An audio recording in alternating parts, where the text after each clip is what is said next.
Jóvenes, buenas noches.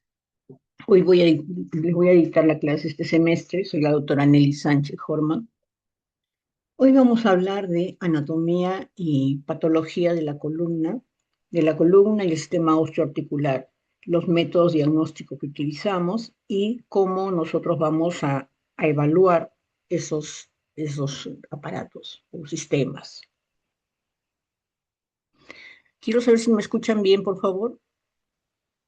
Sí, doctora, sí se la escucho. Gracias.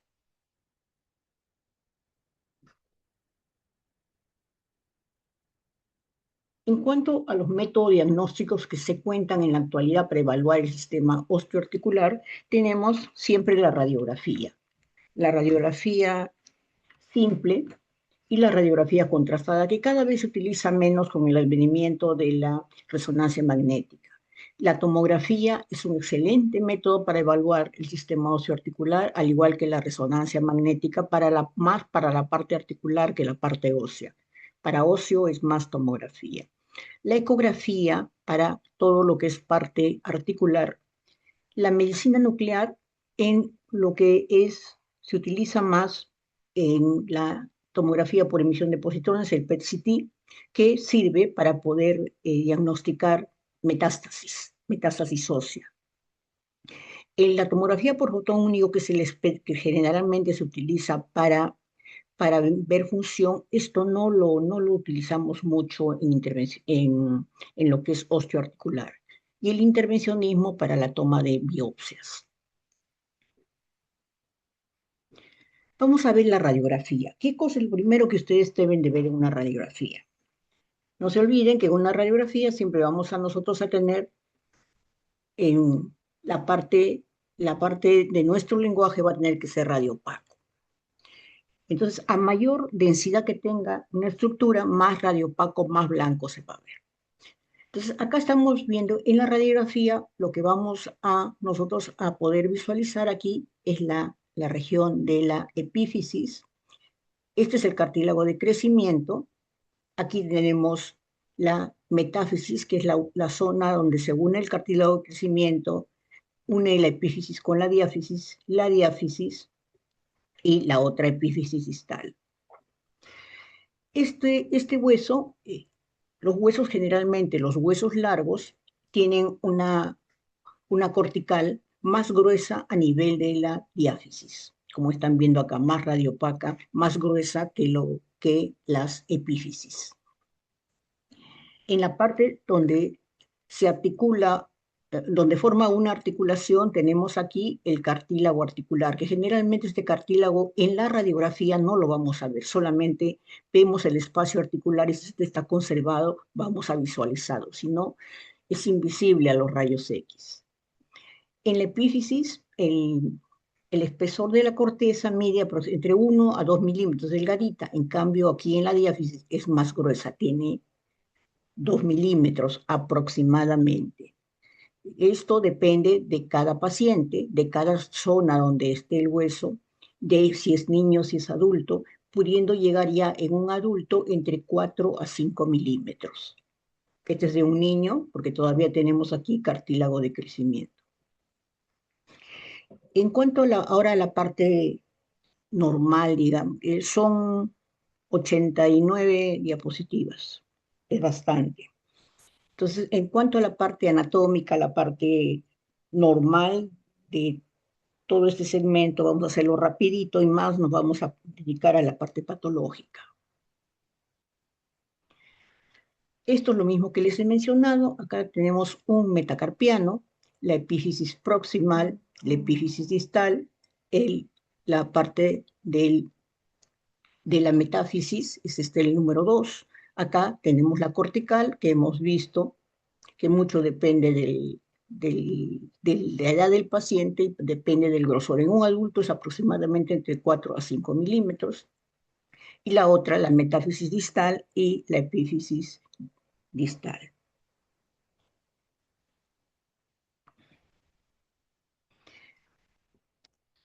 Esto ya es más de anatomía, no se van a cansar ustedes en eso, se los voy a hacer rapidito. Acá tenemos, en la imagen, vamos a ver que tenemos acá, esta es la radiografía de un dedo. Entonces, esto es un metacarpiano y esto es la falange.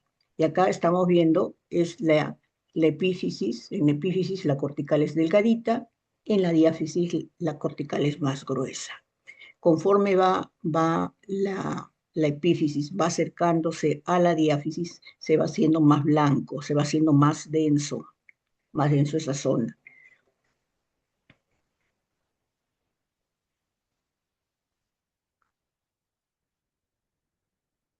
En la diáfisis hay una característica.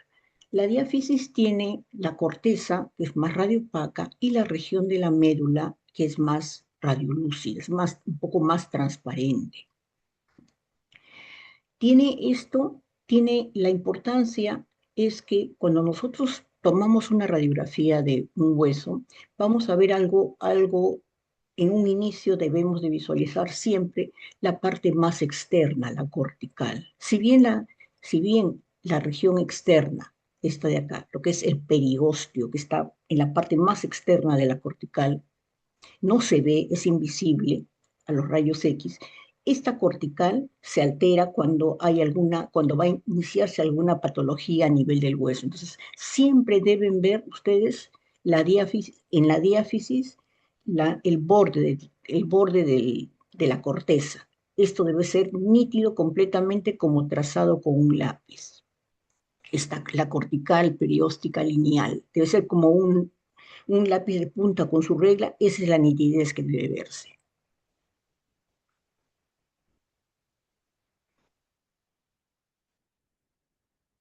Acá, ya esto lo leen ustedes. Vamos a las articulaciones. Las articulaciones, su método diagnóstico, como les he mencionado, es la ecografía y la resonancia magnética. La radiografía nos sirve muy poco, la tomografía también muy poco. Entonces, en las articulaciones está formado por dos huesos que forman dos huesos que articula uno con el otro y están, digamos, rodeados por un conjunto de tejidos que son la cápsula, los ligamentos, los meniscos, la sinovial. Es por eso que, como estos son partes blandas, todo lo que es blando lo va a ver tanto la ecografía como la resonancia magnética.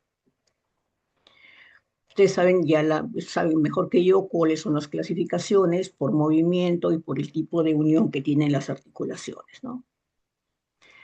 Acá tenemos una de ellas, la articulación sinovial, que es la más frecuente, que es lo que ustedes van a ver con mayor frecuencia cuando sean médicos.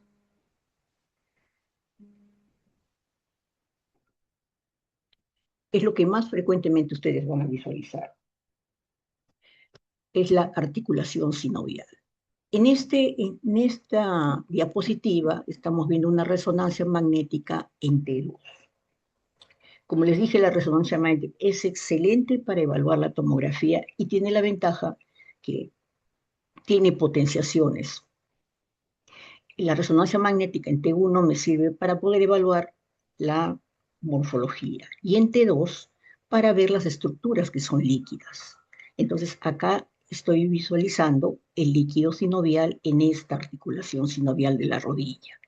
Entonces la articulación, como les he mencionado, está formada por las partes óseas. Un segundito, por favor.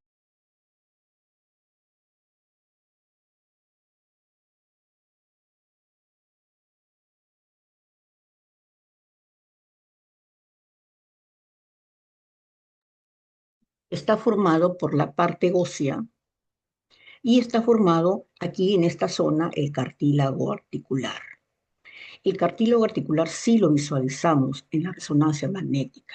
Tenemos acá también los meniscos, que son estos de aquí, esto que es como un triangulito, el líquido sinovial.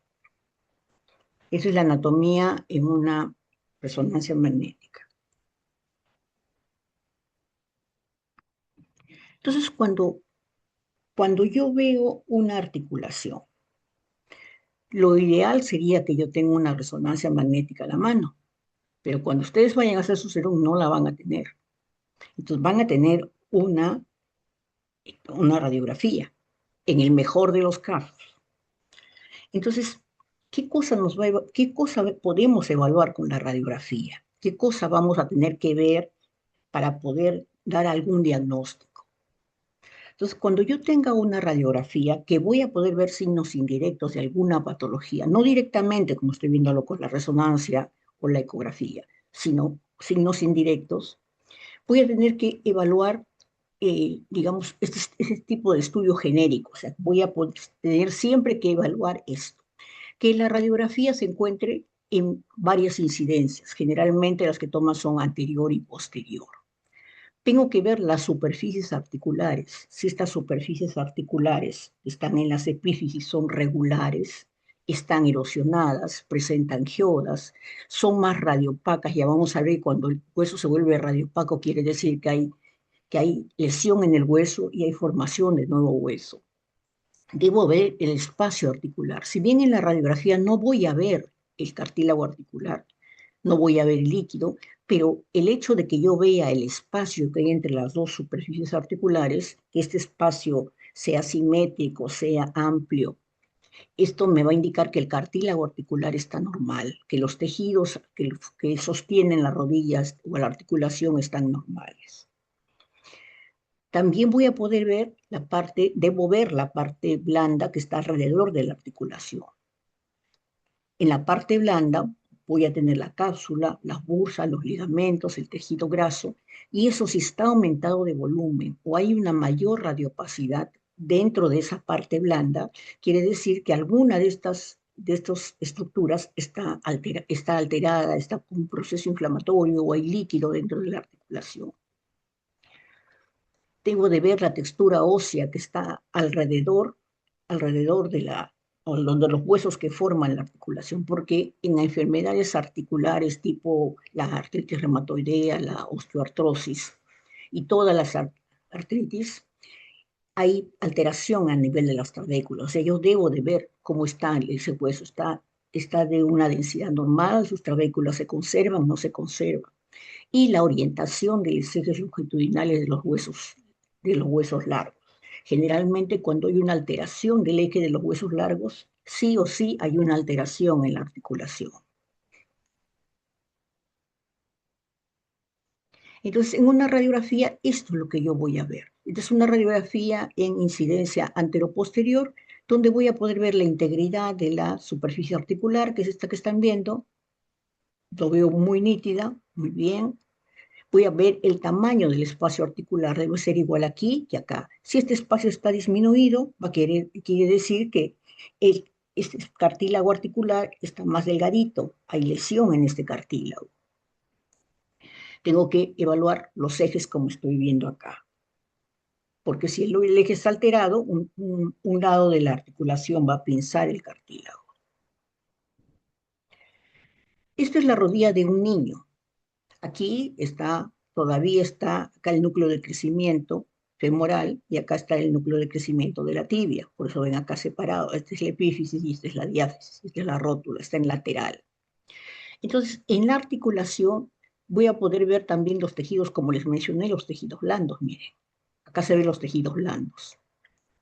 Por acá encima, anatómicamente, viene el tendón del cuádriceps. Y por acá, debajo de la rótula, viene el tendón rotuliano. Y aquí en la parte de atrás se encuentra el espacio subrotuliano, que es grasa, que tiene densidad más oscurita, la grasa es más oscurita. Entonces voy a poder ver si esto está normal o no.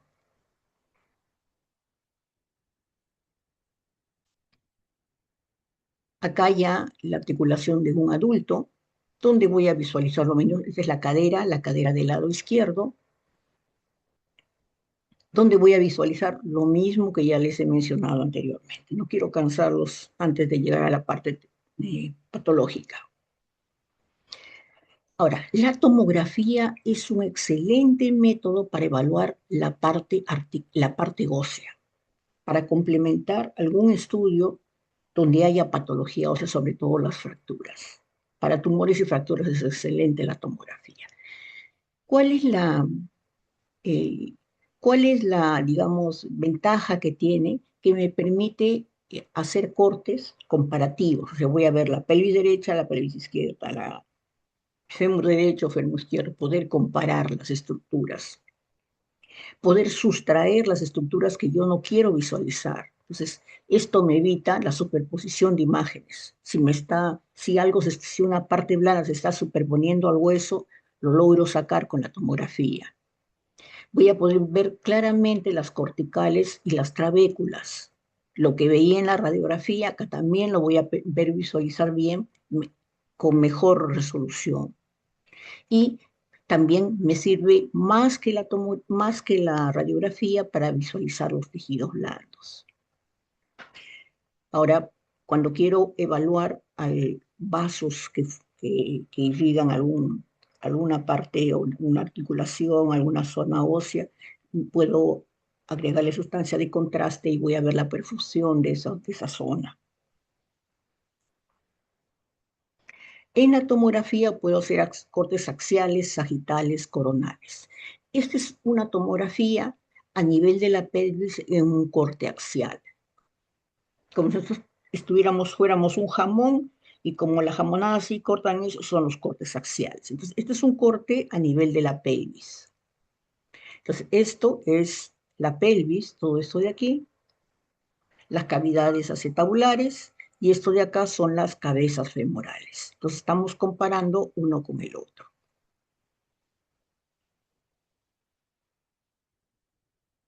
La resonancia magnética es un excelente método para la parte articular. Si bien también me sirve para el hueso, pero el, digamos, su mayor valor está en la parte articular. A nivel de los huesos también me permite hacer diferentes cortes, como la tomografía, y poder visualizar la parte ósea de la parte blanda, poder ver la diferencia entre la médula roja y la médula amarilla, ver también zonas de inflamación de la médula del tejido óseo, que es importante cuando hay cambios inflamatorios e infecciosos en la articulación. Tiene una gran resolución para los tejidos blandos, lo que no tienen los otros métodos diagnósticos. Pero no es muy bueno para la parte del hueso en sí.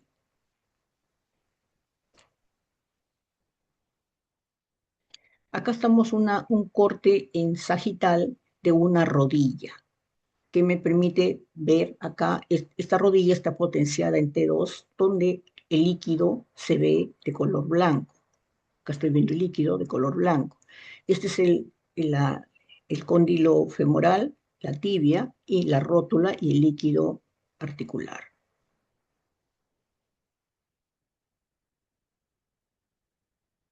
La ecografía es otro método diagnóstico. Esto tiene validez, la ecografía es el primer método para evaluar articulación. El inconveniente de la ecografía es que es operador dependiente y el médico el que está haciéndolo, debe saber hacer ecografía, porque no todos los radiólogos o todos los médicos hacen ecografía bien. Entonces es operador dependiente y es equipo dependiente. Esa es la desventaja. Pero teniendo, digamos, un buen equipo y teniendo un buen profesional que lo haga, me da una gran resolución de los tejidos blandos. Acá voy a poder diferenciar tanto el músculo, los tendones, las cápsulas, el tejido graso, el periósteo, todo lo que forma una articulación. Acá estoy viendo un corte axial a nivel del hombro. Esto de acá es el húmero. Aquí arriba se encuentra la piel con tejido subcutáneo, y por debajo de la piel está el músculo deltoides. Por debajo del músculo deltoides encuentro la bursa subdeltoidea, esta de aquí, esta y esto de aquí, donde están las crucecitas, los signos más. Por debajo se encuentra el tendón los tendones del manguito rotador, en este caso es el tendón del supraespinoso, que es el que más se lesiona. Tengo también acá el cartílago articular, que es un cartílago hialino, y la cabeza humeral, que como es óseo, hueso, me va a dar una sombra negra, una sombra acústica posterior. Recuerden que todo lo que es hueso en ecografía me va a dar una sombra negra. Se ve hiperrefringente con una sombra negra. Ahora vamos a pasar a los signos óseos elementales. Son signos que ustedes siempre deben buscar en cuando evalúen un hueso. Tenemos la osteoporosis, que es la pérdida del tejido óseo, la osteoisis, que es la destrucción del tejido óseo, la osteoesclerosis, que es la formación de nuevo hueso, y la periostitis, que es la lesión del periósteo, que es el primer signo de que una patología, una anoxa, está alterando al hueso. Empezamos con la osteoporosis. Si bien la osteoporosis, su mejor método para evaluarlo es la densitometría ósea, pero cuando ustedes toman una radiografía van a poder visualizar si ese paciente está haciendo una osteoporosis o está perdiendo la densidad de la masa ósea. Para que pueda verse la osteoporosis en la radiografía, debe por lo menos perder el 30% de la masa ósea. Donde con mayor frecuencia se evalúa la osteoporosis es en vez de la columna, sobre todo en la columna dorsal, el extremo proximal del fémur y el extremo distal del radio. Es donde más se va a evaluar, donde más se va a notar la osteoporosis, aunque cuando ya está instalada todo el cuerpo se ve osteoporótico, ¿no? Entonces, ¿cuáles son los signos que nosotros vamos a visualizar? Recuerden, el hueso se ve blanco. A mayor densidad del hueso, más blanco se va a ver, más radiopaco. Entonces, si se pierde la densidad del hueso, se va perdiendo masa ósea. Por lógica, la radiopacidad del hueso se va haciendo más transparente. O sea, el hueso ya no empieza a hacerse más transparente. Lo que acá pone el doctor disminución de la densidad, desaparece el blanqueamiento. O sea, lo que era blanco se va convirtiendo en gris, negrito. ¿Por qué? Porque se ha perdido la densidad del hueso. Al perderse la densidad del hueso, la cortical, la cortical de los huesos también disminuye de grosor. Si antes en la diáfisis era 4 a 5 milímetros, ahora ya no, ya estaba en 2 milímetros, 1 milímetro. Si acá estamos viendo en la falange proximal del dedo, tenía 1, 2 milímetros, ya tiene medio milímetro. O sea, vamos viendo que se adelgaza la cortical. Cuando se adelgaza la cortical, la región medular se hace más gancho, más prominente. Se amplía el canal medular. Las trabéculas óseas también se van perdiendo. Va disminuyendo tanto la médula roja como la médula amarilla, van disminuyendo y va perdiéndose la densidad del hueso. Y eso condiciona fracturas patológicas.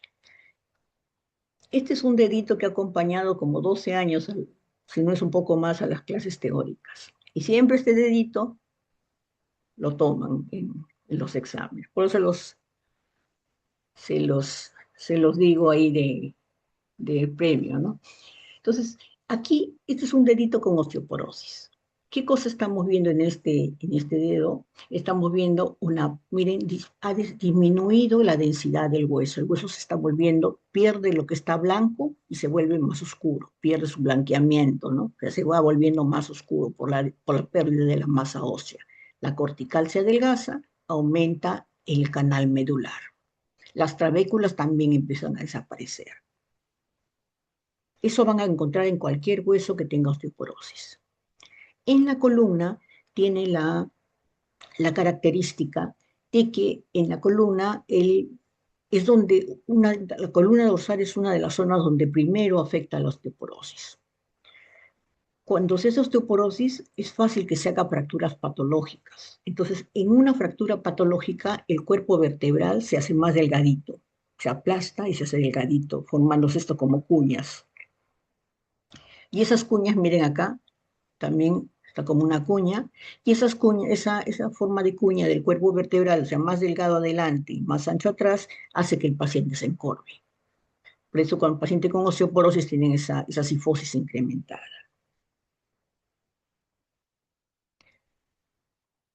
Entonces ya hemos visto una pérdida difusa de la densidad del hueso, que es osteoporosis.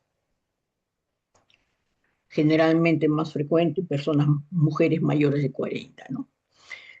Ahora vamos a ver otro que es la osteolisis. La osteolisis se puede dar a cualquier edad. La osteolisis es la destrucción del hueso. Esta destrucción puede ser por algo benigno o por algo maligno.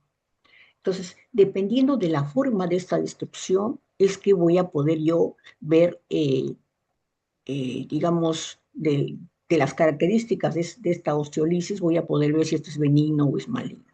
Pero, ¿cuál es su característica general, digamos?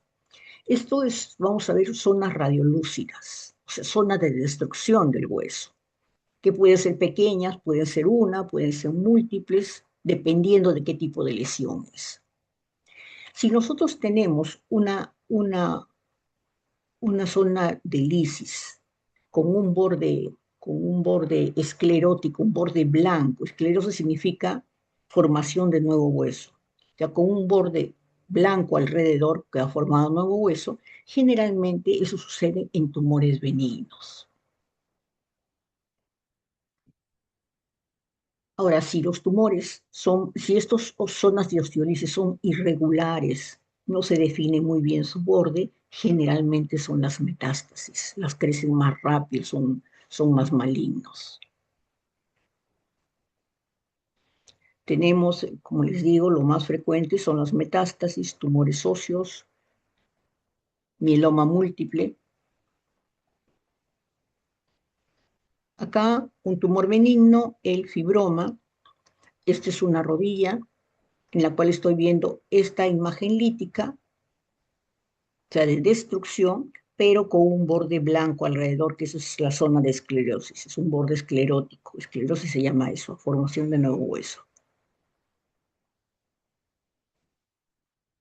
Acá un mieloma múltiple, miren, múltiples imágenes líticas de diferentes tamaños, irregulares, no tienen el borde esclerótico y están en todo el cráneo, ¿no? Generalmente eso pasa en el mieloma múltiple, en las metástasis también de mama, de próstata puede pasar eso. Son imágenes osteolíticas, recuerden, es destrucción de hueso. Aquí estamos viendo una zona de osteolisis, una destrucción de hueso de bordes irregulares. Fíjese, no se ve el borde como es donde está. Aquí incluso ha destruido la cortical. Entonces, cuando una lesión destruye la cortical, estamos pensando en un tumor de tipo maligno. Por la localización, esta lesión de tipo maligno puede ser un condrosarcoma o puede ser un fibrosarcoma, ¿no? La biopsia es la que me da, es el gol estándar para saber qué tipo de tumor es. Yo puedo por imágenes decir que esto es maligno o es benigno, pero por la forma que tiene, que es irregular, difuminado, esto es maligno. Ahora vamos al otro término, la osteoesclerosis. La osteoesclerosis se produce por formación de nuevo hueso. Se forma por la neoangiogénesis de las trabéculas. Entonces, se va a formar nuevo hueso y se va a ver esa zona más ancha y más radiopaca. Se engruesa la cortical.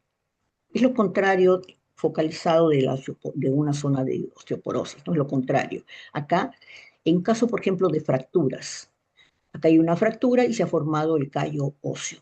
El callo óseo son zonas de osteoesclerosis. Siempre que ustedes vean en el hueso una zona más radiopaca, son zonas de osteoesclerosis. Por diferentes causas se puede producir una osteoesclerosis. Una de ellas, como les he mencionado, es las fracturas, ¿no? Acá la formación de callo óseo. Entonces, esta zona de esclerosis hace que se vea más radiopaco el hueso, más grueso la cortical, como se forma nuevo hueso, deforma el borde del hueso. Se puede producir en varias patologías, puede darnos la osteoesclerosis. Dentro de ellas está la displasia fibrosa, el callo óseo, artrosis degenerativa y otras más, ¿no? Por ejemplo, acá tenemos una osteoesclerosis en una enfermedad congénita que se llama osteopetrosis. Ven que esta manito está bien radiopaca. O sea, hay formación anormal congénita de hueso nuevo. Entonces, esta es una enfermedad congénita de tipo difusa, ¿no? Afecta a todo el esqueleto. Tenemos también una osteoesclerosis por ejemplo, en las artrosis degenerativas. ¿Qué sucede en una artrosis? En una artrosis, el cartílago que está acá, es una rodilla en frontal, el cartílago articular se desgasta. Entonces, fíjense aquí, está más grande y acá está más delgadito. Entonces, se ha desgastado el cartílago. ¿Y qué sucede? Al haber movimiento, estos huesos empiezan a rozar uno con el otro. Rozan y se empieza a hacer irregularidades acá, se empieza a hacer erosiones en el borde de la corteza. Entonces, esas erosiones hacen que el cuerpo cicatrice, forme nuevo hueso para cicatrizar esas heriditas, entre comillas, ¿no? Esas zonas de lesión, forma nuevo hueso y hace zonas de esclerosis subcontra la cabeza y la cortical. Las zonas radiopacas anormales son zonas de esclerosis, osteoesclerosis o esclerosis. Ahora, les mencioné que ustedes siempre deben de ver el periostio. El periostio es una membrana invisible que cubre acá la parte de la diáfisis y que no la voy a ver ni en la tomografía ni en la radiografía si está normal. Si está patológica, recién la voy a visualizar.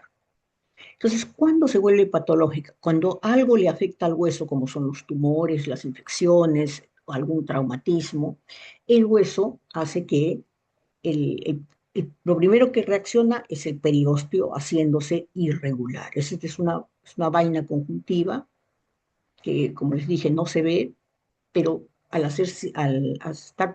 empezar a tener patología, empieza a visualizarse de una forma irregular, lo que se llama reacción perióstica o periostitis. Entonces, ¿cómo se puede presentar esta reacción perióstica? Es el primer signo que ustedes van a ver en cualquier lesión, el hueso. Vamos a presentar una reacción perióstica así, una forma regular, una capa. A veces por ejemplo, hay una fractura o una pequeña fractura o hay una fisura, el hueso trata de cicatrizar, se despega el periósteo y en eso que se ha despegado el periósteo en esta forma, se llena acá. Se llena y ustedes van a sentir en algún huesito, van a sentir como un bultito, una prominencia en ese huesito. Entonces, esa es una reacción perióstica unilaminar, que es frecuente en las fracturas, en las osteomielitis. La multilaminar es cuando se despega el periósteo, pero en múltiples capas, como hojitas de cebolla, ¿sí? Como están viendo acá. Esto, lo más frecuente es en el tumor de Ewing y el reticulosancoma. Eso es lo más frecuente en esta forma de hoja de cebolla.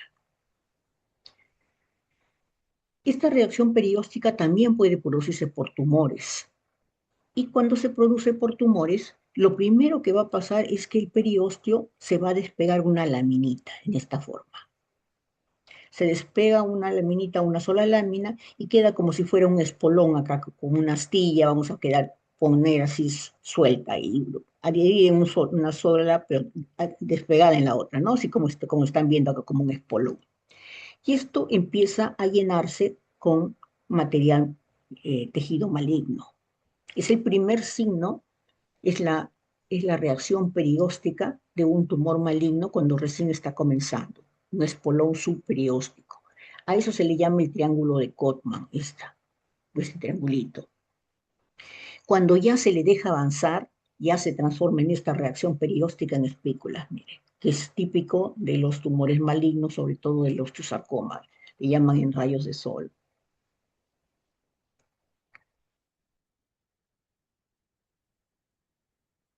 Entonces acá estamos viendo los tres tipos. Miren, en una osteomielitis que ha cicatrizado, acá ven la reacción perióstica como una lámina más delgada.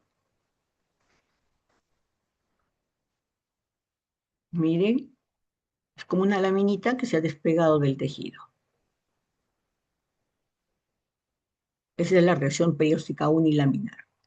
Acá estamos viendo la reacción perióstica multilaminar. Miren, múltiples láminas despegadas de la cortical. Y fíjense cómo se hace la cortical del hueso, desaparece la nitidez. El hueso se hace medio borroso. Miren, ya la cortical del hueso está borrosa, ya no está nítida. Y la multilaminar, en espículas, fíjense cómo acá son especulados, y aquí en esta zona está el triángulo de Cotman, aquí. Ven como un triangulito acá, una línea oblicua.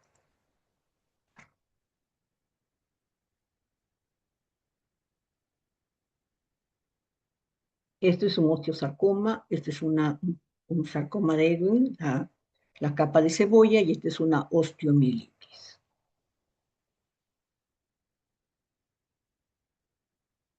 Ahora pasamos a la columna, a la anatomía de la columna vertebral.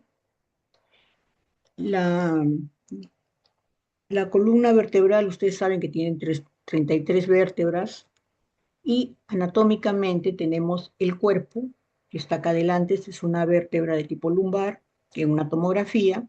Tenemos acá el cuerpo vertebral y el arco posterior, que está formado por esto, ¿no? La parte posterior, que es todo el resto que forma la vértebra.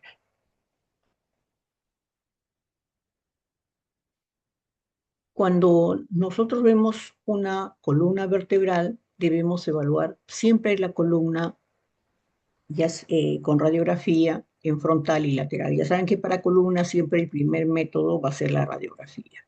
La radiografía me va a poder ver la parte ósea y una forma indirecta ver los discos intervertebrales. Las curvaturas fisiológicas es muy importante evaluar con la radiografía, porque cuando se pierde la curvatura hay pinzamiento de los nervios que pasan por la columna. El disco se sale de su sitio y pinza, golpea el nervio. Entonces, en la pérdida de las curvaturas es muy importante evaluar siempre. Entonces, por eso tenemos que tomar incidencia en frontal, AP, anteroposterior y lateral. Y voy a poder visualizar tanto la parte, o sea, voy a tener que visualizar la parte anterior y la parte posterior de la columna, los ejes de la parte posterior. Voy a poder ver el cuerpo vertebral en la región anterior y la parte posterior, que están todas las apófisis, apófisis espinosa, apófisis transversa, los pedículos, las láminas, todo lo que está acá atrás. Voy a ver el espacio que hay entre vértebras. Recuerden que acá está el disco. Y una cosa importante, como les mencioné, son las curvaturas fisiológicas. En la cervical tenemos una lordosis fisiológica, en la sacrocoxigia también una lordosis, perdón, lumbosacrocoxiges. Y en la sifosis tenemos en la columna dorsal. Esto es una radiografía a nivel de la columna cervical en frontal, y esta es una incidencia con boca abierta para poder ver la articulación que hace la primera con la segunda vértebra cervical.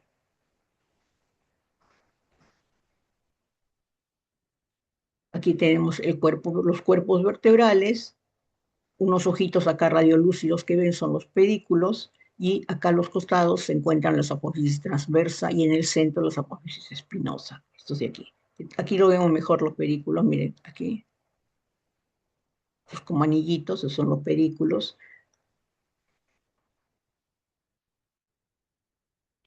La incidencia en lateral es la que más información nos da en la columna vertebral. Entonces acá vamos a poder ver contar cuántos cuerpos tenemos, ver la forma de los cuerpos vertebrales, la forma de las apófisis espinosa, acá transversa, el espacio que hay entre cuerpo y cuerpo, porque acá se encuentra el disco intervertebral. Si estos espacios, alguno de ellos está disminuido, quiere decir que el disco está más seco o el disco tiene alguna lesión. Si este espacio disminuye, el disco va a salirse de su sitio y va a comprimir, por aquí pasa la médula espinal, y va a comprimir la médula espinal, o el paquete vasculonervioso que pasa por los agujeros de conjunción. Entonces, es muy importante que evaluemos eso, que evaluemos también las líneas, la anterior y la posterior que pasan por los cuerpos vertebrales, lo que son las líneas retrocorporal y anterocorporal, para ver que no haya desplazamiento. En la columna es excelente para la evaluación de la parte ósea, la tomografía. Para la parte de médula espinal y contenido de los discos intervertebrales es la resonancia magnética, pero para la parte ósea es muy bueno la tomografía. Entonces acá estoy viendo el cuerpo y todo esto es el segmento posterior, ¿no? Acá tenemos los pedículos, aquí están las apófisis transversa, las apófisis espinosa y estos son las láminas. Y eso es en un corte en sagital. La columna dorsolumbar es excelente para la evaluación del contenido de la columna, la resonancia magnética. Acá hay una resonancia magnética, un corte sagital en T1 y en T2. En T2 los líquidos se ven de color blanco. Entonces acá me permite visualizar tanto el cuerpo vertebral, los discos intervertebrales, el canal medular y la médula espinal. Esto es para ver morfología en T1. En T2, como voy a ver la patología, el líquido lo voy a transformar en color blanco. El líquido en potenciación T2, el líquido se vuelve blanco. Entonces acá estoy viendo el líquido cefalorraquídeo. Esto como no es líquido, es el canal de la médula espinal. Miren aquí, acá vienen las raíces de la cola de caballo. Y esto de aquí es el disco intervertebral. El núcleo pulposo es el que está acá en el centro. Entonces me permite evaluar la posición de discos, el grosor, se ha perdido su hidratación, está normal. Y tenemos en la radiografía esta imagen, bueno, que es una imagen muy antigua, ¿no? Que se utilizaba mucho cuando no había ni tomografía ni resonancia magnética. Actualmente se sigue enseñando porque no siempre van a tener a la mano tomografía y resonancia magnética. Es una radiografía oblicua de la columna. Si bien convencionalmente se hace radiografía en frontal y se hace radiografía en lateral, si no tengo otro método diagnóstico, voy a tener también, para evaluar ciertas estructuras de la columna, voy a tener que adicionarle otras, digamos, posiciones, como esas son las radiografías en oblicua. Las radiografías en oblicua me sirven para dos cosas. Ver la pars articular, que se rompe fácilmente, que es la unión que tiene entre la apófisis articular superior y la inferior, y para ver si es que hay alteración a nivel de los agujeros de conjunción, si se borran los agujeros de conjunción. Entonces, cuando yo quiero ver esta zona de la pars articular, que es que se rompe y no es fácil de visualizar ni en la incidencia frontal ni en lateral, y me va a producir con el tiempo que la vértebra se desplace, utilizo esta radiografía oblicua que me permite ver la imagen del perrito. Miren, acá están viendo el perrito radiopaco que se proyecta. Cuando le pongo oblicuo parece un perrito. Aquí están viéndolo en radiolúcido, es el perrito. Entonces, acá les he puesto en otra imagen para que vean cómo se ve el perrito. Esta es la apófisis articular superior, por acá la apófisis articular inferior y esta es la pasa articulares. Acá está el pedículo que viene a ser el ojo del perrito. Aquí es donde se rompe y se producen las listesis en la columna.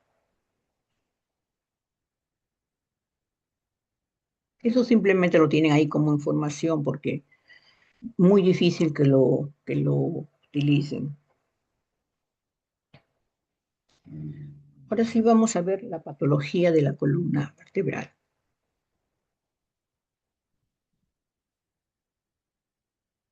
En cuanto a la patología ósea, tenemos procesos congénitos, procesos inflamatorios, que son los específicos que es la tuberculosis, y en específico que son cualquier otro, generalmente los bacterianos. Las lesiones traumáticas como fracturas, luxaciones, los tumores y la patología articular. Vamos con los procesos congénitos. Tenemos procesos congénitos como la agenesia, la falta de un hueso, la hipoplasia, un hueso más pequeño, la hiperplasia, hueso de dimensiones más grandes, huesos supernumerarios, como están viendo aquí, y fusiones o anomalías de posición. Por ejemplo, acá están viendo un dedos supernumerarios, tiene 7 dedos, esta mano, y tiene una falange más gruesa, una hiperplasia de una falange, y ahí salen 2 deditos. Eso es una polidactilia.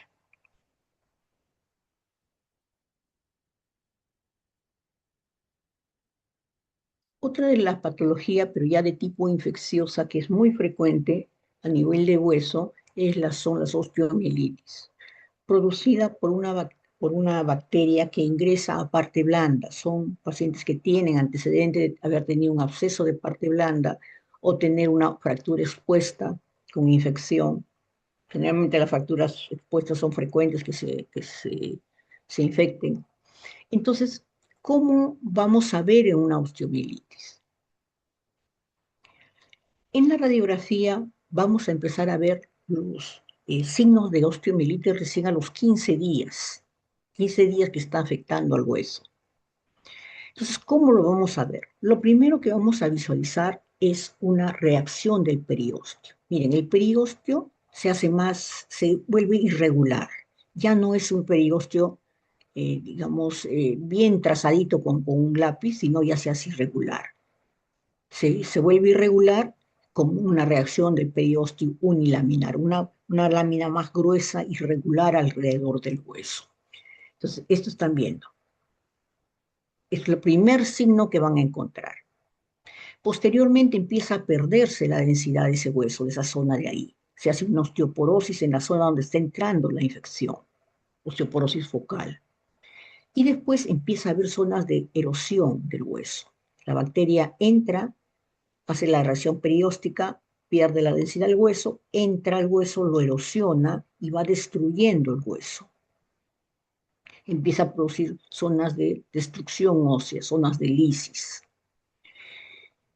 Ya en esta etapa, ya el paciente tiene dolor, tiene infección, ya tiene signos de infección. Entonces ya generalmente ya está empezando a tener un tratamiento. Entonces el hueso empieza a empezar a cicatrizarse. Acá hay zonas de osteolisis y el hueso ya empieza, esta cavidad que había empieza a cicatrizarse y a formarse nuevamente hueso, acá, aquí, y cuando empieza a formar hueso va a dejar zonas así todavía sin hueso que se llaman secuestros, lo están viendo acá. También se puede hacer fístulas a la piel por los abscesos que se forman.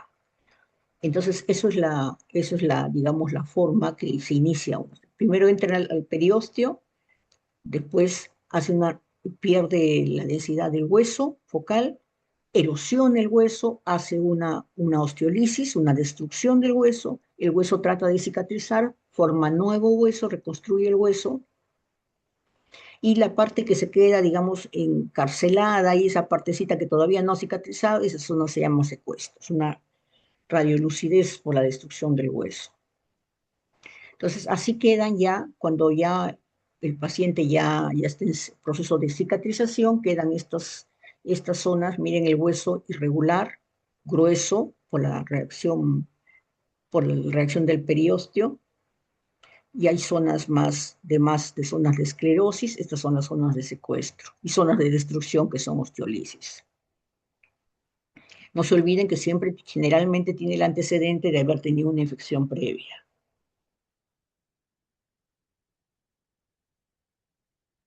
Antes que hubiera otros métodos de diagnóstico con bastante precisión, la gamografía era muy usada para evaluar la parte, descartar una osteomielitis, porque a veces con la radiografía, como les he mencionado, recién se veía a los 15 días. En cambio, la gamografía nos daba antes el diagnóstico. Entonces, por ejemplo, acá ven una lesión a nivel del hueso, del fémur izquierdo, están viendo aquí una zona de hipercaptación que acá no se veía, ¿no? Ahora se utiliza poco la gamografía, muy poco. En cuanto a los traumatismos, tenemos las fracturas y las luxaciones. La fractura es una solución de continuidad de la cortical o también de la cortical y la medular, ¿no? Producida por una forma brusca. Podemos tener fracturas en la diáfisis, que pueden ser transversas, oblicuas, de forma espiroidea. Tenemos fracturas por hundimiento, cuando chancan algo, y vamos a tener acá una depresión, una irregularidad de la cortical. Las fracturas en tallo verde son fracturas que se producen en niños, que solamente se rompe una corteza y la otra no. Y las fracturas patológicas o espontáneas, que sin necesidad de golpe se rompen, generalmente son secundarios a osteoporosis o también a tumores o infecciones o alguna secuela neurológica, que son los menos frecuentes, ¿no? Acá tenemos tres tipos de fractura: una fractura diaficiaria transversal en la tibia, con desplazamiento de fragmentos, acá son desplazados los fragmentos de la diáfisis tibial. Acá una fractura múltiple a nivel de tibio y peroné, fractura tibio-peronea múltiple. Y acá una fractura en tallo verde que se produce solamente en niños y una de las corticales nomás está comprometida, la otra está bien, solamente una está rota. La luxación es una separación de las dos huesos que forman la articulación. Se desplazan, se separan y no hacen contacto entre ellos. Generalmente cuando hay una luxación se produce ruptura de la cápsula, de la sinovia, de los tendones, ligamentos. No solamente es que se luxa, se fue a su sitio y ya el paciente se curó. No, siempre hay lesión de otra parte blanda que forma la articulación. Acá estamos viendo la articulación del codo, este es el húmero, este es el cúbito radio, y acá como se ha salido de la cavidad olecraniana, se salió de la olecra. En cuanto a los tumores, tenemos dos tipos de tumores: tumores benignos y tumores malignos. Dentro del tumor benigno tenemos los ostiomas, los fibromas, dentro de los más frecuentes, ¿no? Los quistes simples y tumores a células gigantes. Y el maligno, los osteosarcomas y reticulosarcomas, que son los más frecuentes. Esto vimos en antes, una tumoración a nivel de la tibia, un fibroma. Es una zona de lisis, ¿se acuerdan? Una zona de osteolisis que tiene un borde blanco, un borde esclerosado, un borde de mayor densidad del hueso. Generalmente este tipo de tumores están localizados en la metáfisis. Todo tumor benigno tiene la característica que no destruye ni invade la cortical, conserva la cortical del hueso. Quizás la empuje, pero no la destruye.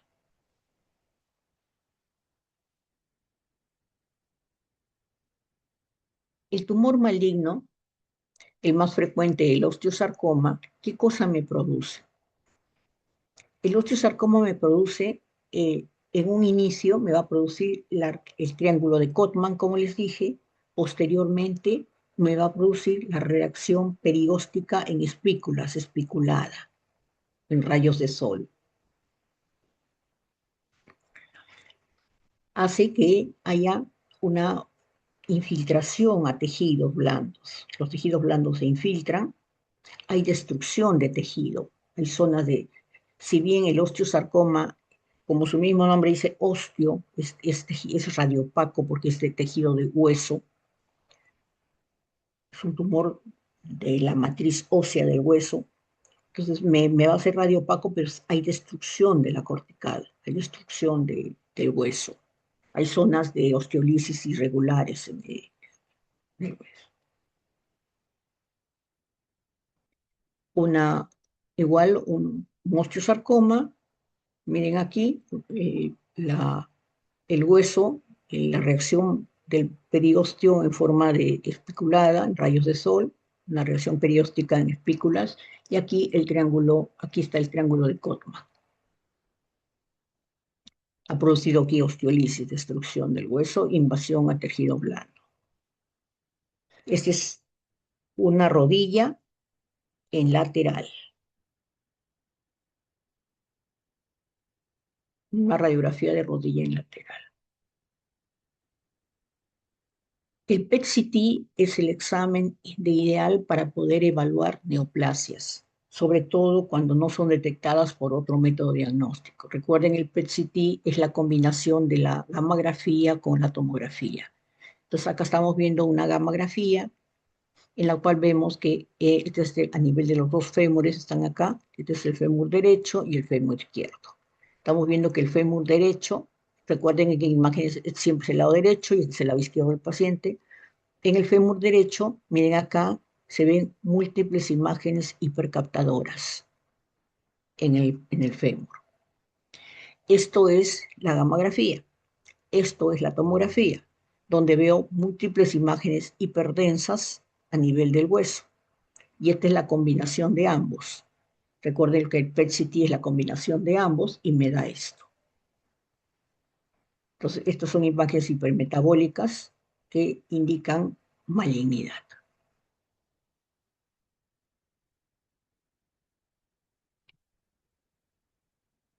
En cuanto a los procesos patológicos articulares, tenemos los de tipo congénito, los inflamatorios, que son inespecíficos o específicos, los traumáticos, degenerativos, los tumores y las artritis.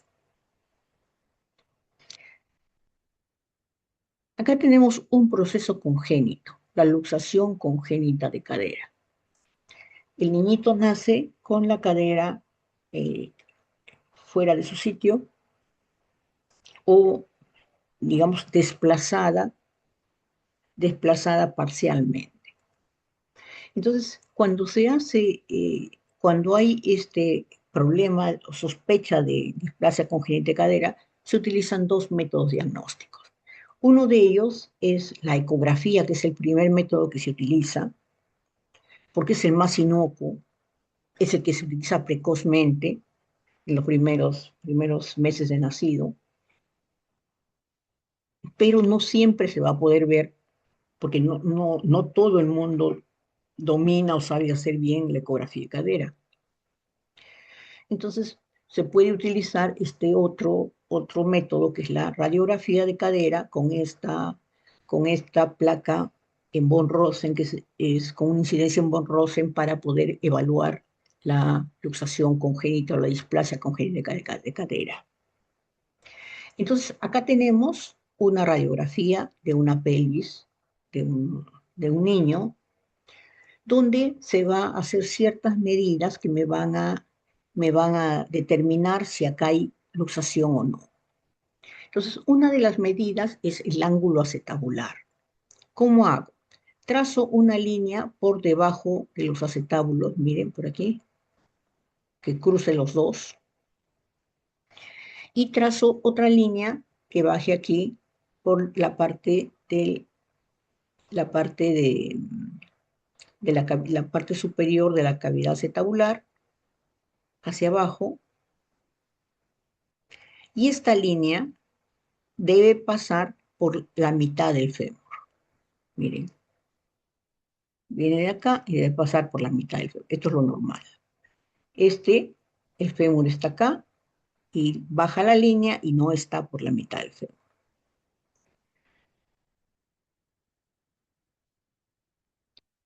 Entonces, esta línea que he trazado, la primera, por debajo de las cavidades acetabulares, esto de aquí hago un ángulo con el borde superior de la cavidad acetabular, hago un ángulo, este es el ángulo acetabular, y este ángulo acetabular no debe ser mayor de 30 grados. Acá debe estar más o menos en 40 grados más o menos. Entonces, ya esto significa una displasia congénita de cadera. Otro es la cruz de Calotto. La cruz de Calot, ¿qué cosa es? ¿Se acuerdan que la línea que les dije que trazaba y debía pasar por la mitad del fémur, y acá no había pasado? Aparte de eso, el núcleo de osificación femoral, que es este de acá, debe estar en el triángulo ínfero-interno de esta cruz. Esa es la cruz de Calot. Este núcleo debería estar acá, donde está la flechita, como está el este, y no lo está. Entonces, esto también me indica displasia congénita de cadera.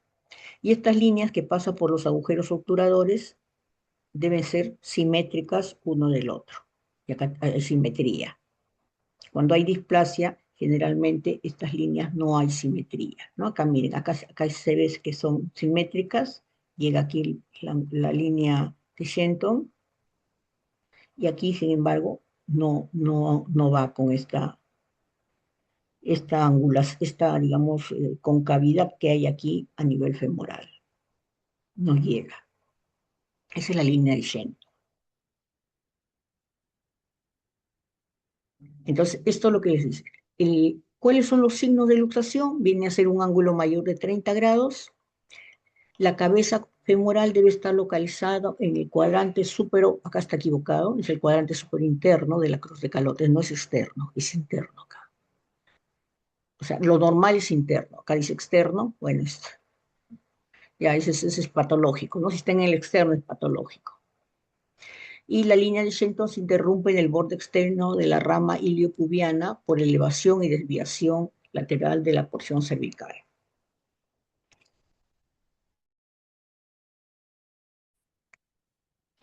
Y este es el mejor método, la ecografía de cadera.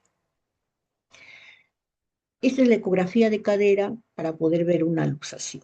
Acá estamos, vamos a ver primero el esquema. Esto es el mismo que esto. Esto de aquí es la línea acetabular.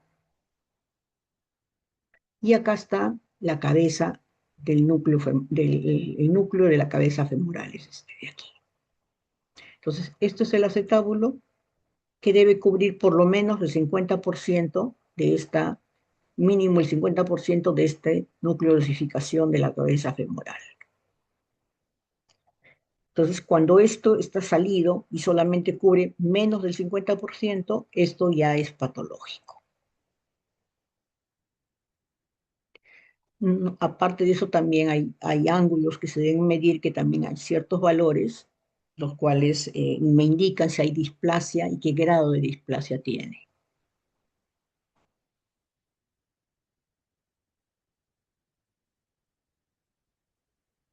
En cuanto a los procesos inflamatorios articulares, tenemos las artritis, que son inflamación de las articulaciones. Esta artritis puede ser artritis eh, de tipo infecciosa, como las artritis séptica, traumáticas, metabólicas,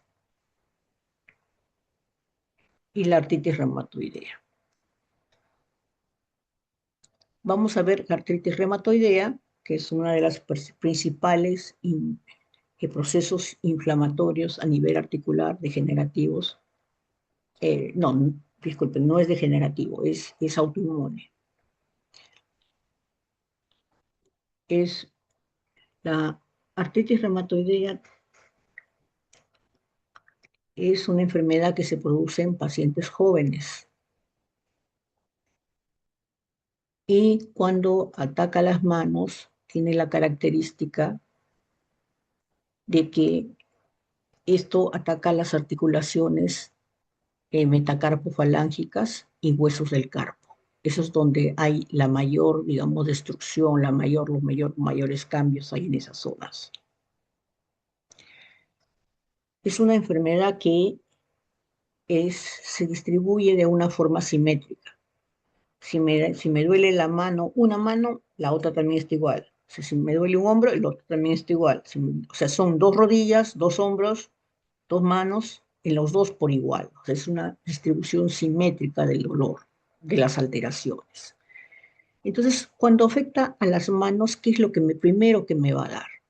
Primero voy a tener una osteoporosis periarticular. O sea, las articulaciones donde va a afectar son las metacarpofalángicas. O sea, la cabeza de de los metacarpos y la base de las falanges proximales. Entonces, ahí se produce una osteoporosis regional en esa zona periarticular, ahí y en los huesos del carpo. Y después ya va siendo en las falanges más distales. Ese es el primer signo. Acá tenemos, es una enfermedad autoinmune que afecta acá al tejido conectivo, a los tendones que pasan acá por los dedos y se insertan acá en el carpo. Entonces, esta inflamación hace que las corticales del hueso también se empiecen a inflamar. La inflamación del tendón y, filtra también, se hace que la cortical del hueso se erosione. Va a producirse erosión en las corticales. Y esa erosión va a ir destruyendo también el cartílago articular. Entonces, el espacio articular va a disminuirse.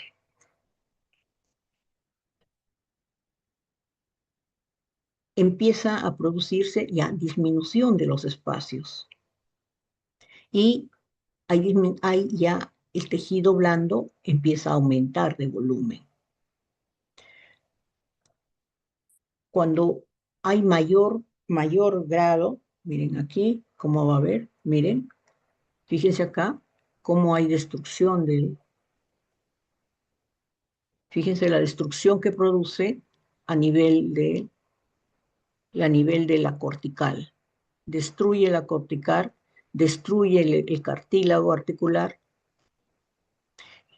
tiene tanta destrucción, empieza a haber tanta erosión del hueso, que al destruir el cartílago se va luxando de su sitio, se va saliendo de su sitio la articulación y inflama la parte blanda articular.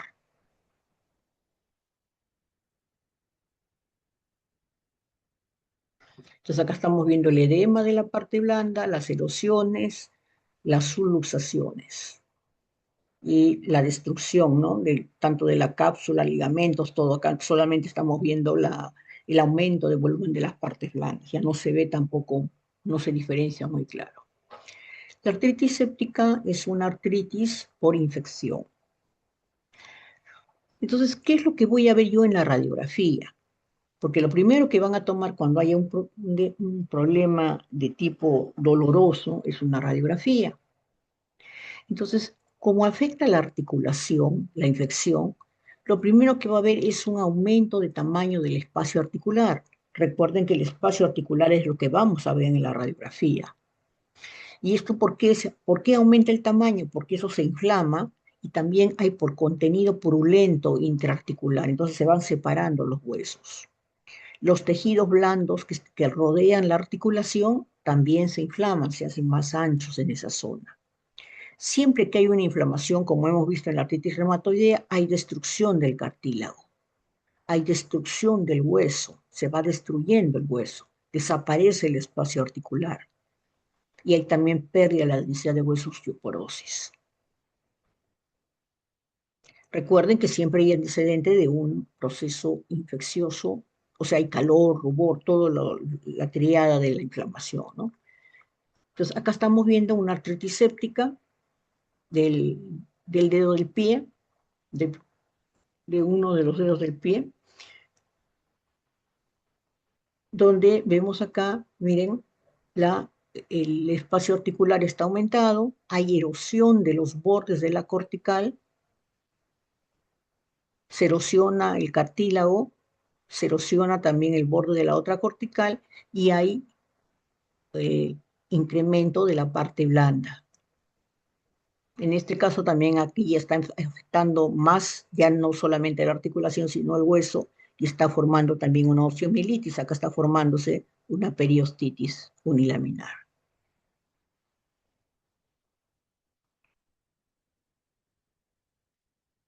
La hemartrosis eh, es un proceso traumático que produce sangre en el espacio articular. Entonces, ¿qué voy a ver en una radiografía? Si bien si tiene una hemartrosis, lo ideal es que uno le tome una ecografía, ¿no? Entonces, en la ecografía vamos a ver la cantidad de líquido que hay dentro de la articulación. Pero si no tenemos, tenemos que recurrir a la radiografía. ¿Qué vemos en la radiografía? Esta es una radiografía, el paciente está en decúbito, entonces está con la pierna, digamos, está echado el paciente. Esto es la tibia y esto de aquí es la rótula. Perdón, este es el fémur, creo. Este es el fémur y esta es la rótula. Esta es la rótula y este es el fémur. Entonces, es la rodilla. Acá estamos viendo cómo primero hay una amplitud del espacio articular. El espacio articular está más amplio de lo normal. Esto es por la presencia de líquido en el espacio, de sangre en este caso. Y los tejidos blandos que están alrededor también están aumentados de volumen. Pero la sangre, al ser más densa que lo que es el agua, me va a dar una mayor opacidad de los tejidos blandos. Generalmente esta hematrosis ha sido tanto el golpe que generalmente se asocia con rupturas de ligamentos, rupturas de tendones o fracturas de la epífisis.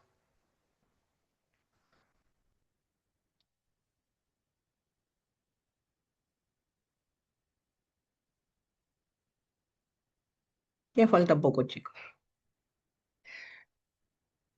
La artrosis degenerativa es una enfermedad por degeneración articular, generalmente por sobreuso o por la edad del paciente, o porque uno trae ya genéticamente, ¿no? O también pacientes porque son obesos, utilizan mucho las articulaciones, levantan peso, juegan fútbol, las manos, a veces las lavanderas, las cosas que desgastan la articulación. Entonces, ¿qué cosa se va a producir acá? Esto lo leen después, les voy a indicar en la imagen. Lo primero que va a suceder en una artrosis degenerativa, esto se produce en pacientes mayores, es una característica, generalmente mayores de 40 años, o como les digo, con sobreuso, ¿no? Un futbolista, por ejemplo, hace artrosis en la cadera, en la pierna derecha. Entonces, ¿qué vamos a ver? Vamos, lo primero, el espacio articular, lo que acá se desgasta es el cartílago articular.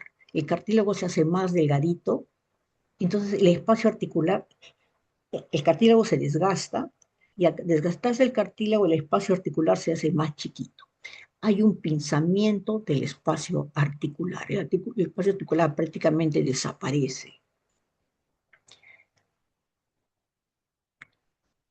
Esto, después de eso, cuando el paciente hace movimientos, mueve la mano, o mueve el hombro, o mueve la rodilla, la articulación que sea, va erosionando el hueso. Esas erosiones del hueso en la artrosis se llaman geodas. Son erosiones por el roce del hueso uno con el otro. Se va erosionando. Esas erosiones hacen que el hueso trate de formar nuevo hueso, o sea, hace esclerosis subcondral. Para curar, sanar esas erosiones, el hueso forma nuevo hueso formando esclerosis. Pero ese nuevo hueso no es normal, no es un hueso, digamos, natural, no es un hueso que se ha formado a lo patológico. Entonces, al formarse así, se forman como cachitos, lo que se llaman osteofitos o picos del oro. El hueso se forma también, empieza a formar picos del oro u osteofitos. ¿No? Osteofitos es un nombre médico. Entonces, esos son los signos que vamos a encontrar en una artrosis. Ahora, cuando el paciente empieza la artrosis, también empieza a perderse la densidad del hueso, porque hay menos movimiento, por el dolor uno tiende a mover menos, la mano tiende a mover menos. Ahora, la artrosis, a diferencia de la artritis reumatoidea, ataca más las articulaciones interfalángicas distales, o sea, los dedos de la mano. El otro es más proximal, más la zona del carpo, de la muñeca, del metacarpo. No, estos son falanges distales, son donde ataca la artritis reumatoide. Y puede dar en una sola mano, a diferencia de la artritis que tiene que ser en las dos manos juntas. Acá no, acá puede ser en una mano, una rodilla, un pie, en la zona donde haya más desgaste. Es lo que está en la diapositiva anterior. Acá tenemos una artrosis degenerativa a nivel de la cadera. Esta es una cadera derecha y este es la cadera izquierda. Entonces, acá vamos a ver primero y después pasamos al otro. Aquí estamos viendo, miren, el acetábulo, el espacio coxofemoral está bien disminuido porque se ha gastado el cartílago. Hay erosiones en los bordes, se erosiona por el movimiento, lo que se llaman geodas. Hay zonas de radiopacas, de esclerosis, de formación de nuevo hueso en la cavidad acetabular y en la cabeza femoral. Y es lo mismo que está pasando acá. Aquí está la cavidad acetabular, la cabeza se ha deformado ya tanto, se ha erosionado que se ha deformado y se ve más eh, irregular con zonas de esclerosis. Y acá hay osteofitos.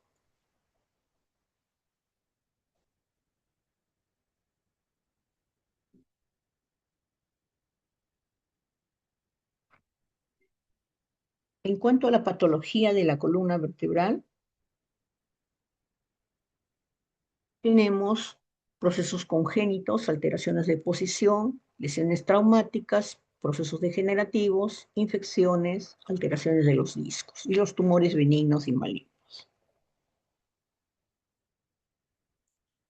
Uno de los procesos congénitos es la asimilación del atlas, es la fusión atlanto-axial, perdón, atlanto-occipital.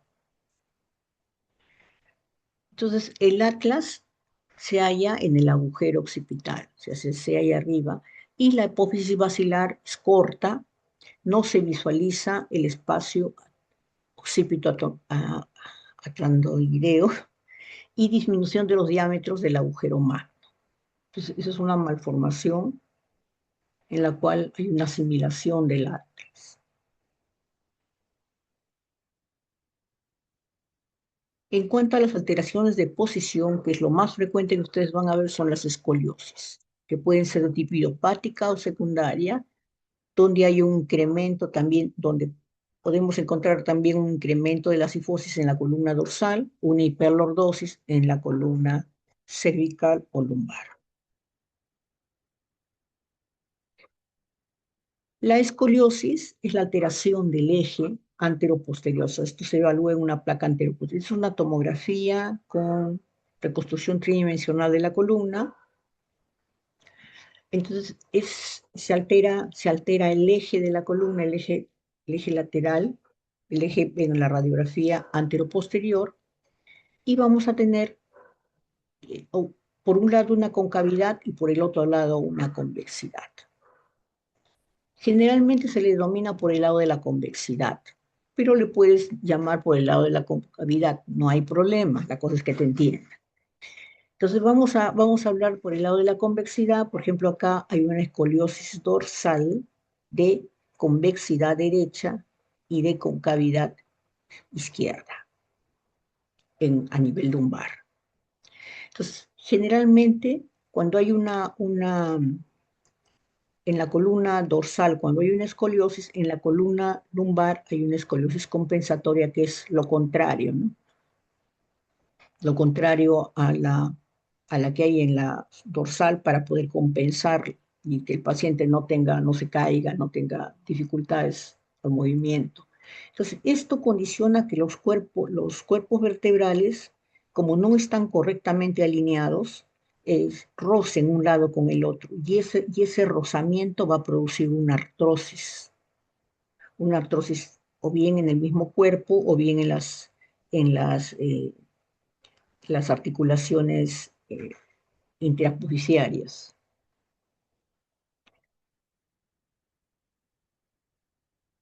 Una de las causas también que puede ser digamos, idiopática es la hemivértebra.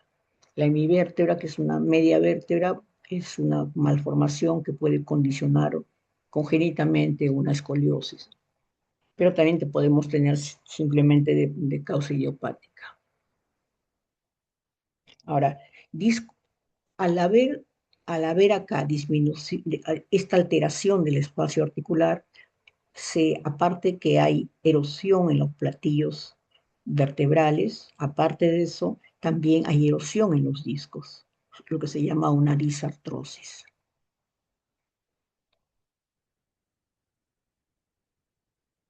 Acá tenemos una escoliosis dorsal de concavidad derecha y una lumbar de concavidad izquierda.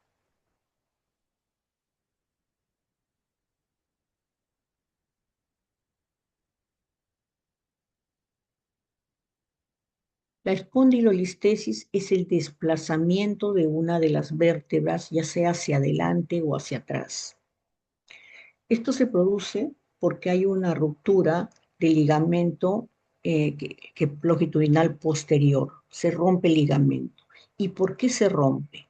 Porque hay una ruptura de la pars articulares. ¿Se acuerdan el perrito que les decía que se veía en la radiografía? Ahora con la tomografía y la resonancia magnética ya se puede visualizar esa pars articulares y no se necesita esa incidencia que les he dicho en oblicuo, donde se ve el perrito, pero siempre es bueno que la conozcan, porque no siempre van a tener a la mano tomografía o resonancia magnética. Entonces, esto sucede a veces cuando los pacientes se caen sentados. Se caen sentados, te duele lo que te has caído y no le haces mucho caso a veces al trauma que has sufrido en la columna, sino más al dolor en el coxis que tienes en ese momento. Pero se ha roto esta pars articulares. No da mayores molestias en un inicio, pero posteriormente esto va a romper el ligamento longitudinal posterior y va a hacer que las vértebras se desplacen donde se ha roto el ligamento. Entonces, acá como están viendo en esta resonancia magnética, miren, la columna viene así, acá están lo que sería una incidencia en lateral, aquí es una sagital, esto es el sacro, la lumbar 5, y miren acá, esta lumbar 5 se está yendo, esta lumbar 5 se está yendo hacia, perdón, la lumbar 5 está acá, y miren esta otra. La lumbar 4 está viniéndose hacia adelante. Entonces, acá hay una listesis de esto se está yendo hacia atrás, si comparamos, bajamos una línea por atrás, vemos que hay un desplazamiento. Miren, la línea longitudinal posterior acá,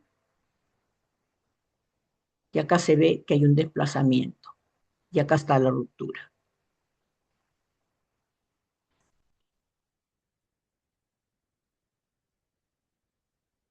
Se desplaza, eso en su práctica lo van a ver mejor, es el desplazamiento hacia adelante o hacia atrás por ruptura ligamentaria y ruptura de la pars articulares, que es esto, ¿no? La fractura de la pars articulares.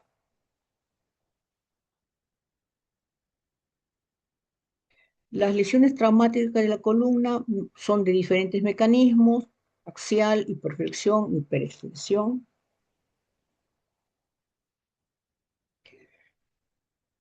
El traumatismo axial generalmente es un traumatismo donde se afecta el cuerpo y los arcos posteriores, esto es por aplastamiento. Y los fragmentos del cuerpo, que de la parte posterior del cuerpo, van a ingresar al canal medular. Hay pinzamiento del espacio intervertebral y hay depresión del platillo intercorporal superior. Acá tenemos una fractura de Jefferson, donde esta es la vértebra lumbar, la primera y la segunda. Están acá la articulación y miren cómo se ha fracturado aquí en la parte anterior y en la parte posterior. En el arco posterior y el arco anterior ha habido fractura.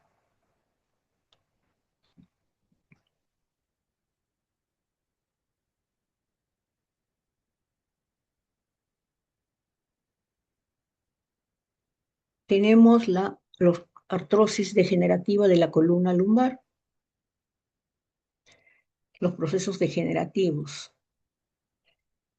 La artrosis que antes mencionamos, la artrosis de tipo degenerativa, afecta a cualquier articulación que tiene sobreuso. Entonces, dentro de la columna, la que más sobreuso tiene es la columna lumbar, es la que más se afecta. Entonces, ¿qué va a producir? Lo mismo que hemos visto en los dedos de las manos. Vamos a ver que se desgasta el disco intervertebral, por lo tanto, el espacio articular, el espacio intervertebral disminuye, hay pinzamiento del disco, el disco se pinza porque el espacio disminuye. ¿Y por qué ha disminuido? Porque el disco se ha empezado a secar. Esto hace que se erosionen los bordes, y en la zona donde hay erosión, esos son geodas, las erosiones, se forma nuevo hueso para cicatrizar y al formar nuevo hueso forma los osteofitos. Lo mismo que pasaba en las articulaciones. Hay disminución de la movilidad porque duele. Entonces, eso hace que se haga una osteoporosis regional.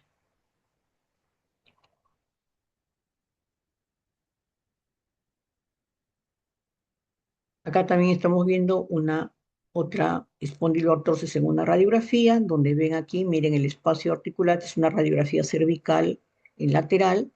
Esta es la columna, fíjense cómo esta vértebra se ha ido hacia atrás. Esta es la vértebra cervical, acá la otra vértebra, el espacio está disminuido, hay erosiones, hay esclerosis subcondral y hay osteofitos. Erosiones o geodas, no se olviden. Lo mismo, osteofitos, pinzamiento del disco y esclerosis, la parte blanca, que me produce la formación de osteofitos. Este es en frontal y este es en lateral, la columna.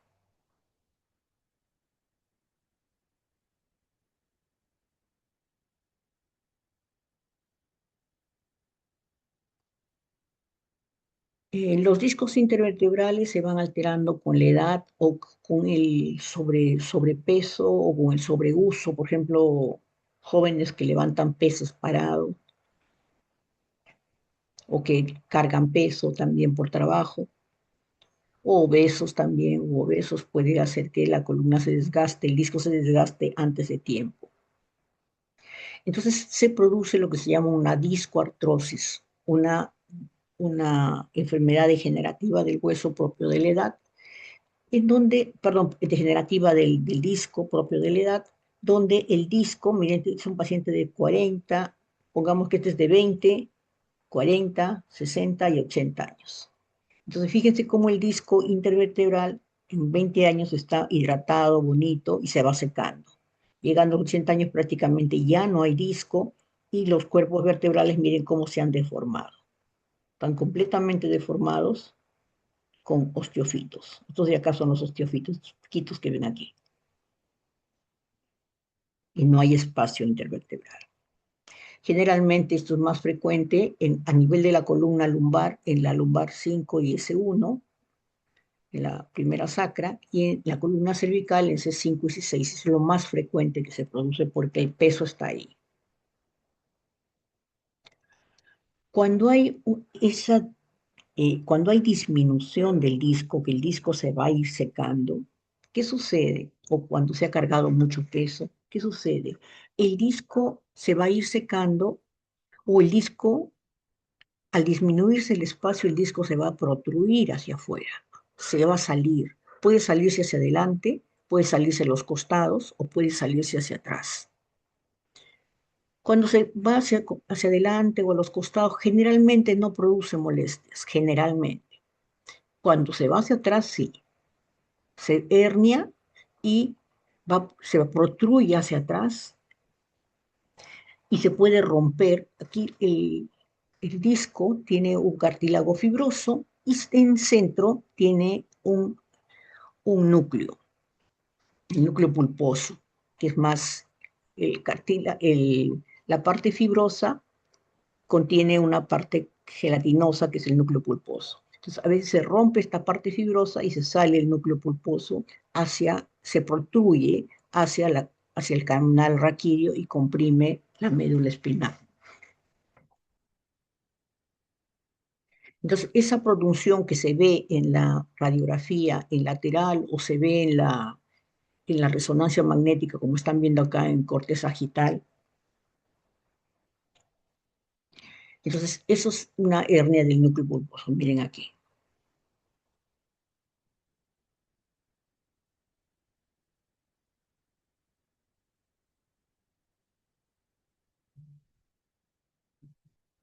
Antes, el segmento óseo era parte una semana y la columna era otra semana. Desde el año pasado se juntaron los dos capítulos en uno y ahora pues tenemos un maratón como estamos haciendo ahora, ¿no? Pero ya falta poquito, faltan 6 diapositivas nada más. las espondilitis tuberculosa o lo que es la enfermedad de Poto. Es muy frecuente en nuestro medio porque hay mucho paciente con tuberculosis. Si ustedes buscan en la literatura van a encontrar poco, muy poco. Entonces, ¿cómo se produce una tuberculosis a nivel de la columna? ¿Qué es lo que deben ustedes buscar? Es una evolución muy lenta. El paciente empieza a tener síntomas, pero no hay mucha traducción todavía en la placa radiográfica. Los primeros signos que yo voy a ver es la presencia de, bueno, esta es una resonancia magnética donde ya está pues, avanzada la enfermedad, ya se ve claramente, ¿no? Pero acá les he puesto especialmente para eso, para después cuando vean la radiografía van a verlo mejor. La tuberculosis entra y lo primero que afecta es al disco intervertebral. Afecta al disco intervertebral y de ahí al platillo tibial de los cuerpos vertebrales que estén más próximos. Los afecta y los erosiona, los va comiendo, los erosiona, produce destrucción, produce osteoporosis de esos platillos. Hasta ahí puede ser cualquier enfermedad, ¿no? Se puede confundir con cualquier enfermedad.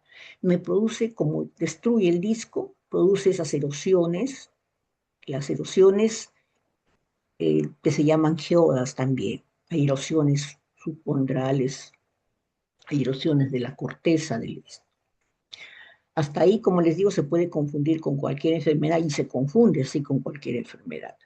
Va haciendo que los cuerpos se vayan destruyendo y los va aplastando uno con otro y va afectando el siguiente disco y va afectando el siguiente y va avanzando y así va avanzando. Va a ir haciendo pinzamiento del espacio articular.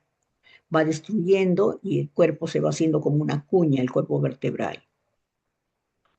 Pero ¿cuál es la característica que no lo tiene otra, digamos, patología? Es que produce un absceso frío alrededor, un absceso blando, un absceso que le llaman, es un absceso eh, sin signos de flebosis.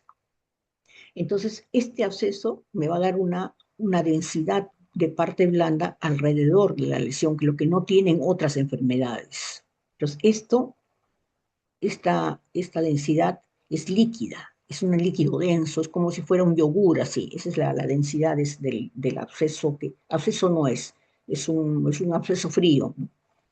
Entonces, eso, eso es la característica que tiene. Entonces, la presencia de líquido denso alrededor, eso es lo que lo caracteriza. En la radiografía, ¿cómo lo voy a ver?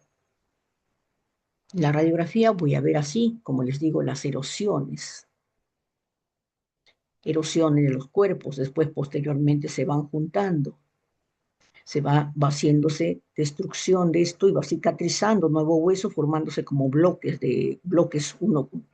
Pero en la radiografía van a ver la parte blanda, una opacidad alrededor de los huesos. Esa es su característica. En su teoría, en su práctica lo van a ver. Entonces, esa es la característica, una radioopacidad de partes blandas alrededor, como lo han visto aquí. Alrededor de la columna, miren, líquido, pero es un líquido denso, es un líquido espeso, es un líquido como si fuera un yogur denso así. Esa es la característica. Siempre que ustedes vean así, busquen, cuando vean erosiones, porque la tuberculosis se confunde con cualquier enfermedad. Inclusive al paciente le pueden preguntar ahorita, con esta radiografía, ¿el señor se ha caído? Y te va a decir, sí, me caí cuando tuve 15 años. Me caí y no le hice caso. Ah, ya, entonces esto es una secuela de una fractura que le está doliendo. Eso es lo que le dicen. O esto es una artrosis, o es un tumor y le hacen todos los descartes para tumores. Y no es nada de eso, es simplemente una tuberculosis que le dan tratamiento y esto mejora un montón. Pero digamos, ese puntito de diferencia de las demás patologías es el absceso que tiene alrededor. En cuanto a los tumores de la columna, tenemos tumores benignos, el más frecuente el hemangioma y los malignos el condroma y el condrosarcoma. Acá tenemos un hemangioma, que es un tumor, digamos, es una malformación más que un tumor, donde vamos a ver, es una malformación venosa, benigna, que dentro del cuerpo, que se van a ver como estrías, así, una línea radiopaca, otra línea radiopaca, como si con un tenedor se hubiera rayado el cuerpo. Esas son estriaciones verticales, que radiopacas que no invaden la cortical, son como rayas radiopacas acá, que tienen un centro más radiolúcido. En la tomografía, esa opacidad lo voy a ver como hiperdensidad. O sea, voy a ver unas líneas verticales hiperdensas. En la resonancia, todo lo que es radiopaco lo voy a ver hiperintenso.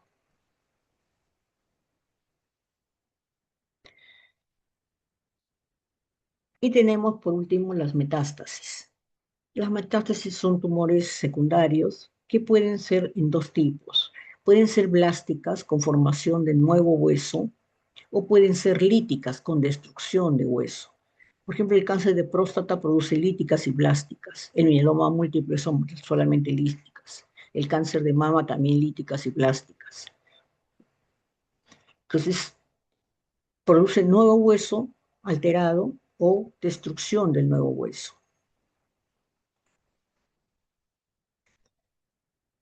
¿Cómo lo voy a ver en la tomografía? Si es blástica, y acá lo veo radiopaco, lo voy a ver en la tomografía hiperdenso. Recuerden que todo lo que es calcio es denso, en la tomografía lo voy a ver hiper y en la resonancia hiper también. Lo que llaman vértebra de marfil cuando es osteoblástica y que es osteolítica.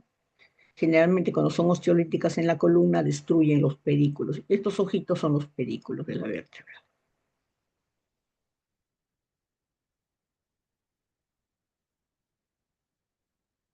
Acá tenemos en una resonancia magnética, que es esta de acá, y un PET-CT, que es esto de aquí,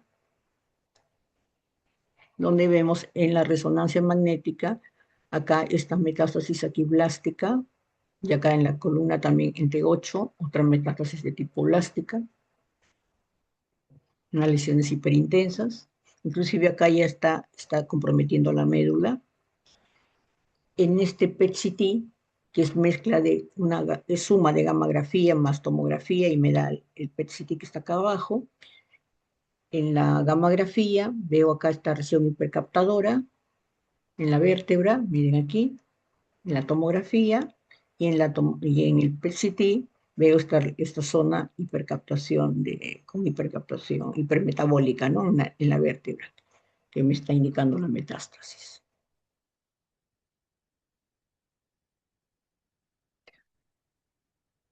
Entonces el PET-CT, qué cosa o qué ventajas voy a tener yo que me va a dar la localización exacta de los tumores, el tamaño de los tumores, me voy a poder diferenciar cuando tengo la duda si este es un tumor benigno o maligno, y también delimita los bordes y la extensión del tumor. En este caso es un SPECT de la columna cervical. Y eso es todo, chicos. ¿Alguna pregunta? Todo claro, doctora. Todo ¿Todo claro? bien. ¿Están cansados ya? Ah, chicos, cuídense. Buen fin de Eh, semana. Doctora, ¿ambas diapositivas las va a subir al aula virtual? El doctor Araujo ya lo subió. Ah, ok, doctora. Gracias. Adiós, doctora. Gracias, doctor. Hasta luego. Gracias, doctora. Hasta luego.